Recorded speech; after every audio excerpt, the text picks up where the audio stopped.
45 years of Pac-Man, eh? October is usually the month to be scared of ghosts, which is what the Yellow Orb eats, since he's the ghost gobbler. But what if this series took a dark turn and made us afraid of the Dot Muncher instead? Well, that's where Shadow Labyrinth comes in, as back then, we got a teaser of this monstrous version of Pac-Man, and when the game was revealed to be a Metroidvania, things seemed more interesting.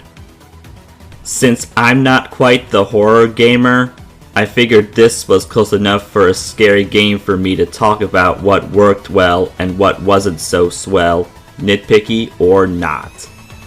Hopefully you're ready to tread through this eat or be eaten world, as we have a maze to traverse in the silhouettes.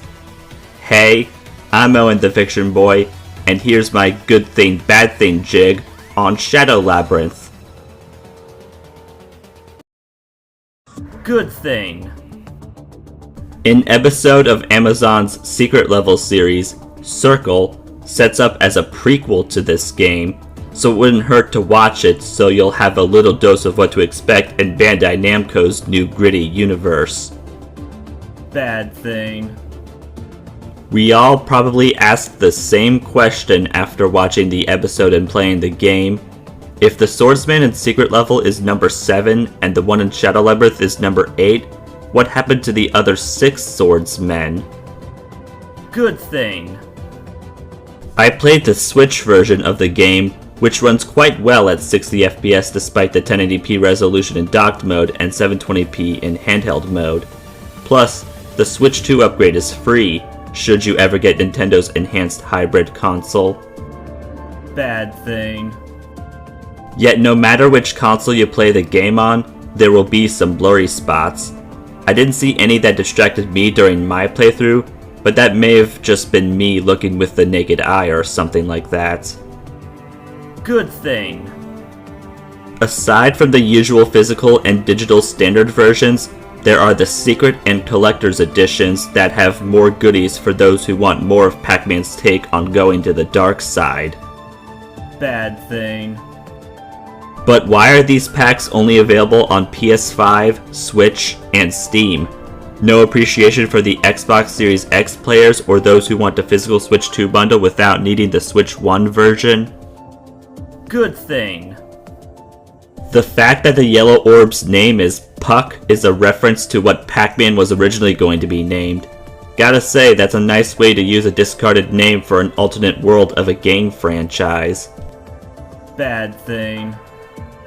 Whether you did or didn't watch the Secret Level episode, it's going to take some time to process the truth on how Puck is a she, even though the character is based on Pac-Man and not Miss Pac-Man.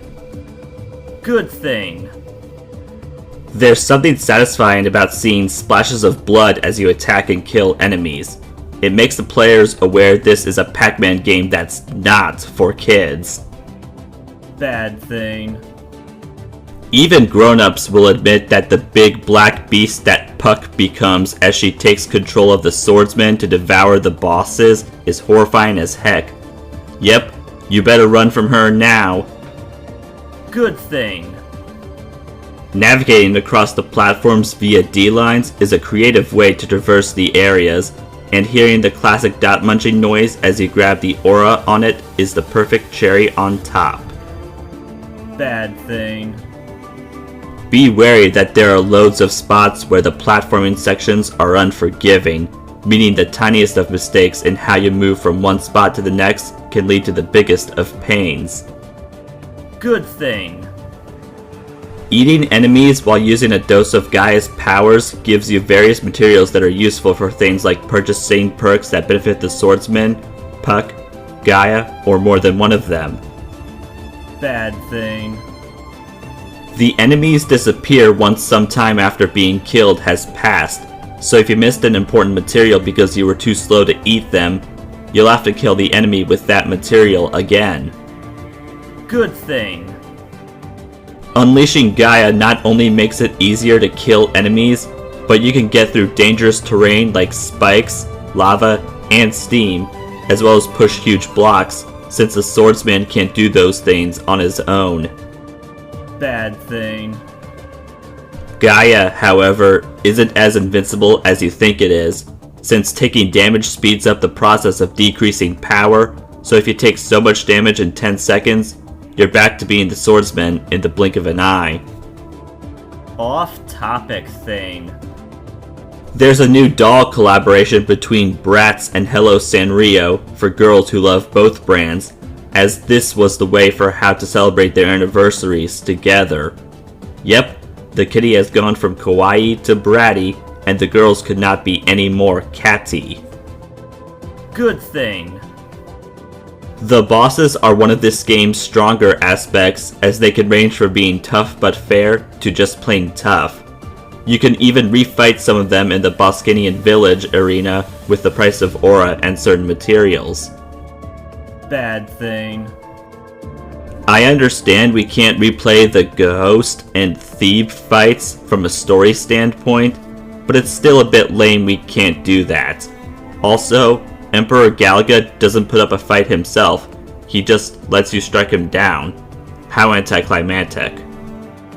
Good thing. Gaining new powers by Puck consuming the bosses we defeated reminds me of how Mega Man gets new abilities after each robot master he's beaten. So we could get the active shot, D-field cannon, parry, and so on. Bad thing. When choosing an ESP action, there are 6 of those, yet there are 8 slots in total, meaning 2 slots will forever be empty. Did 2 ESP actions get scrapped and the devs never noticed the empty slots? Good thing. The maze mode is a nice breather from the main game, and the way the mazes have been revamped as platforming levels are sweet. Also, they used Pac-Man Championship music. Need I say more? Bad thing. To get the auto counter perk, you need all 12 space orders. How do you get them? By completing the score bar and not taking any damage in each maze. So basically, you need to be a Pac-Man god, which I am not. Good thing. You know how I earlier said Bandai Namco's gritty universe and not Pac-Man's gritty universe? Well, that's because it's not just Pac-Man here, as there's United Galaxy Space Force, Star Destroyers, New Space Order, and more. Bad thing. The scary makeovers of Puka and Fygar are truly terrifying. Why did you have to drag Dig Dug into this? Did making one family-friendly franchise going dark not traumatize enough youth for you, Bandai Namco? Good thing. The art style strongly emphasizes that you are in this dark world where it's you against everything else in this giant maze where all the places are connected. That should make you understand why this game is called Shadow Labyrinth. Bad thing. Alas, the weakest aspect of this game is the story. It doesn't matter if you did or didn't see the secret level episode, because it just doesn't make any sense. You'll have to see for yourself to understand my confusion. Good thing. The final portion of the game is epic with you going through 4 special mazes and defeating those bosses. Then the final showdown has you against Gamp's eyes, a corrupted Gaia, and by gosh, the Gamp replica is truly a boss at his strongest. Bad thing.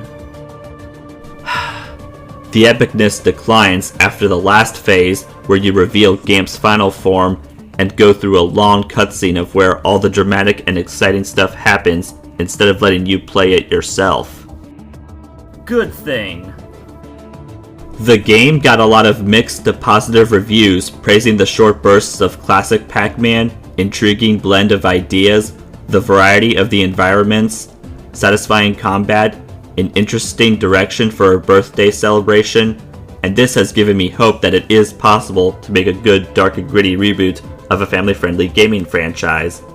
Yes, the impossible just became possible thanks to this game.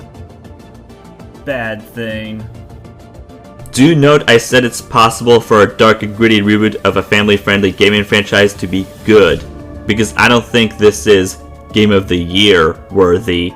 It was criticized for the story, tedious backtracking, and not everyone likes seeing something family-friendly go dark. Also, I don't like it that much that I want to see a sequel, given how it ended. Heh, I hope that was a scary enough snack. If you like the idea of Pac-Man meets Hollow Knight, I say it's worth trying it out, especially since this is as good as family-friendly mascots going dark will get.